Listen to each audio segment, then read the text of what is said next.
বড় কথা হলো আমি সবটাই জানি, শুধু ভদ্রতার খাতিরে মুখোশটা খুলে দিতে পারি না। নিজের ডিকশনারি থেকে বেঈমান, বিশ্বাসঘাতক, ঠকবাজ আর মিথ্যাবাদীদের নাম মুছে ফেলুন, দেখবেন জীবন কত সুন্দর।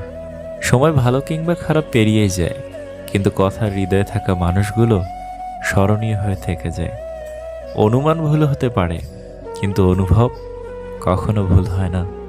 কেননা অনুমান আমাদের মনের কল্পনা, আর অনুভব আমাদের জীবনের শিক্ষা। শিক্ষকের শাসন পিতামাতার আদরের চেয়ে উত্তম। কথাটা সত্যি। সুখে থাকলে ভালোবাসার মানুষের অভাব হয় না, আর দুঃখে থাকলে নিজের ছায়াটাকেও পাশে পাওয়া যায় না। মানুষকে অদ্ভুত, তাই না? অপমান করে বলে কিছু মনে করো না। একটা পরিবার ধ্বংস করতে পরিবারের একজন দুষ্টু বুদ্ধির সদস্যই যথেষ্ট। জীবনে তুমি তাকেই বিশ্বাস করো যে তোমার কাছে